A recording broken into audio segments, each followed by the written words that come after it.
Aujourd'hui, je vais te raconter ma pire histoire en tant que freelance WordPress. J'ai créé un site complet avec un blog, une plateforme e-learning, donc un LMS, un système de paiement intégré, un système de booking intégré, et tout ça, devine pour combien? Pour 650 euros.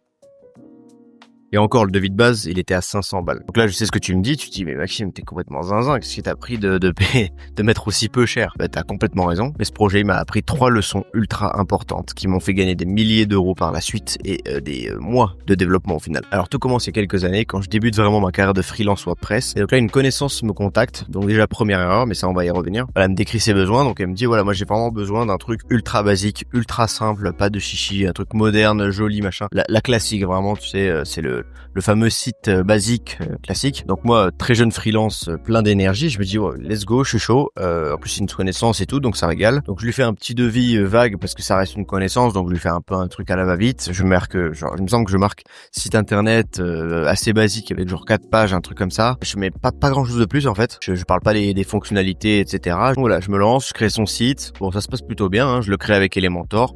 Elementor, je connaissais pas trop mal à l'époque, donc ça allait. Rien de compliqué, voilà, du contenu, un peu genre 4 pages, voilà. Et donc elle est plutôt contente du résultat, donc c'est cool. Jusqu'à ce qu'elle me dise, au fait Maxime, tu sais, j'ai lu qu'il fallait que je référence mon site. Et pour référencer son site, j'ai lu qu'il fallait faire un blog. Puis, du coup, elle me demande de faire un blog, elle me dit, mais de toute façon, ça prend pas trop de temps, un blog, a priori, non? Donc moi, je lui fais, ouais, bon, c'est vrai que ça prend pas énormément de temps, donc ok, bon, bah j'y vais. Du coup, je lui fais une faveur un peu en quelque sorte, sans lui dire vraiment que c'est une faveur pour le coup. Alors que dans ma tête, j'aurais dû me dire, ok, bah je fais un devis, il y a le devis initial pour le site vitrine, et là, du coup, j'aurais dû faire un devis annexe, donc avec le blog, en fait, tout simplement. Mais bon, c'est vrai que ça me paraissait pas énorme comme demande, donc je lui fais bon bah écoute, avec plaisir, je te rajoute ce blog, donc les catégories, les articles, etc., les templates d'articles, templates d'archives pour la page blog, templates d'archives pour les catégories. Donc au final, c'est pas si rapide que ça en fait. Hein. Mais attends, parce que c'est pas encore le clou du spectacle, on va dire, parce que quelques temps après, elle me recontacte, donc après avoir fait le blog encore une fois, elle me fait donc Maxime, super le blog, j'aime beaucoup, c'est vraiment super, mais j'ai repensé ma stratégie en fait. Quand un client te dit ça, bourbier énorme, voilà, fais très attention à ce genre de truc. Elle m'explique en fait maintenant que sa stratégie, ça va être de vendre des formations en fait, et donc il faut créer un espace membre,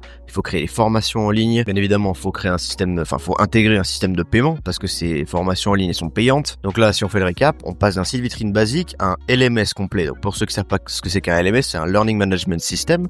Donc c'est un peu le même délire que les Coursera, les Udemy, etc. Mais sauf que c'est directement intégré sur ton WordPress. Donc c'est pas du tout la même complexité technique qu'avec un site vitrine et un blog, hein, tu te doutes bien. Donc moi à ce stade-là, je suis full désabusé. Hein. Je me dis bon bah vas-y, de toute façon au point où j'en suis, j'ai investi beaucoup de temps et d'énergie là-dedans. Donc ça c'est ce qu'on appelle le sunk cost fallacy. Donc c'est un truc en fait, t'as tellement tout donné que toi tu continues même ça a plus aucun sens, tu vois. Donc moi je me lance, je refais pas de devis, je lui dis par contre là c'est vraiment c'est beaucoup plus de travail, vous savez. Après j'étais vraiment trop gentil, mais du coup je lui dis ouais bon c'est beaucoup plus de temps que prévu là. Et elle m'a fait ah ouais mais je suis désolé mais moi je connais pas trop les sites internet, tu sais, moi c'est tout nouveau pour moi et tout. Je fais allez bon ok. Donc je me lance, du coup j'utilise LearnDash qu'il faut du coup que j'intègre avec WooCommerce pour la gestion des commandes. Donc j'intègre Stripe et PayPal. Je crée les pages de formation, je crée des passerelles du coup pour les pages parce qu'il faut aussi que ça puisse du coup ajouter dans les paniers directement sans passer par la page de formation intégrée de LearnDash.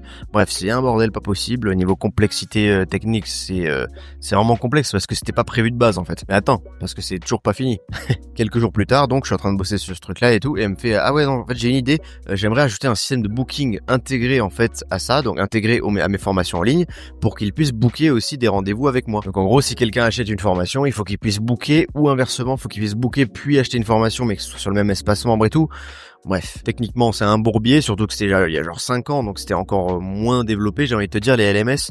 En plus, moi, j'avais moins de compétences techniques, bien sûr, donc, alors techniquement, c'est un enfer. Faut que je fasse communiquer le plugin de booking avec le système de e-learning, avec les paiements sur WooCommerce. Faut que les membres, ils aient des accès spécifiques, faut que tout soit bien connecté. Bref, c'est un cauchemar d'intégration, le truc. Donc, comme je t'ai dit, j'ai facturé au total 650 € hors taxe pour ce truc-là. Aïe, aïe, aïe, aïe, aïe, aïe, aïe. 650 € pour un site vitrine, un blog, une plateforme e-learning, des systèmes de booking intégrés, des paiements. Et encore, elle m'a fait une faveur parce que mon devis initial, en fait, c'était 500 €. Elle m'a dit, ouais, bon, comme t'as plus travaillé, je te propose de rajouter 150 €. Bon, Bon, maintenant que je t'ai raconté ma magnifique histoire, je vais du coup te donner les 3 leçons en fait que j'en ai retirées. Ce projet catastrophique, il m'a quand même permis de devenir le freelance que je suis aujourd'hui, avec plus de maintenant 6 ans d'expérience, avec plus de 140 missions sur Malte, Super Malter 3, etc. La première chose, c'est que quand c'est une connaissance, tu te sens obligé de faire des faveurs. En fait, tu dis ouais, mais bon, c'est pour un pote, je vais du coup baisser mes prix, je vais pas lui facturer ici, ça. Le problème, c'est que tu passes d'une relation professionnelle à une relation amicale. Et dans une relation amicale, tu fais des cadeaux en fait. Tout simplement, il y a des trucs que tu factures pas évidemment, parce que tu trouves ça normal, ce qui est normal en soi bien sûr. Mais sauf que là, on n'est pas dans le même cadre en fait. Le dev WordPress, c'est ton métier en fait, c'est pas un hobby. Tu peux pas te permettre de faire des cadeaux à n'importe qui parce que c'est ton métier, c'est toi qui as envie, tu fais de l'argent avec ça et c'est ce qui te permet de vivre littéralement, tu vois. Ce que tu peux au maximum faire, si par exemple quelqu'un vient vraiment et que tu veux vraiment prendre ce client, donc d'une connaissance, tu peux lui proposer au maximum 20% de réduction sur tes tarifs de base. C'est la seule chose que tu vas faire. Je te conseille de vraiment pas faire quoi que ce soit de plus. 20% c'est déjà énorme en vrai, parce que c'est ton métier en fait, tu travailles littéralement. Deuxième problème avec les connaissances, c'est que les limites professionnelles, elles disparaissent vraiment. C'est-à-dire que la personne, elle va avoir moins de scrupules à te contacter à 22h par exemple sur WhatsApp. Avec un vrai client pro, il y a beaucoup plus de cadres en fait, tu vois, c'est beaucoup plus une relation professionnelle. On se connaît pas, on n'est pas amis, donc voilà, c'est ok que tu me répondes lorsque tu peux, tu vois. C'est différent si c'est un ami qui te contacte, tu vas forcément vouloir lui répondre directement. Donc voilà, aujourd'hui, si une connaissance me demande de lui faire un site, je lui dis malheureusement non. Donc voilà, je leur dis, je t'invite à regarder quelqu'un d'autre, je connais XY qui peut te faire des super sites. Moi, j'ai pas envie parce que j'ai eu des mauvaises expériences par le passé. La deuxième grosse leçon, ça va être le scope creep et comment il faut éviter à tout prix ce truc-là. C'est quand un projet s'élargit au fur et à mesure, progressivement, mais sans que le prix bouge en fait. La première chose, c'est le devis vague et c'est le truc le plus important. Mon devis, il disait genre site vitrine classique 500 €, tu vois. Donc c'était le truc le plus vague du monde.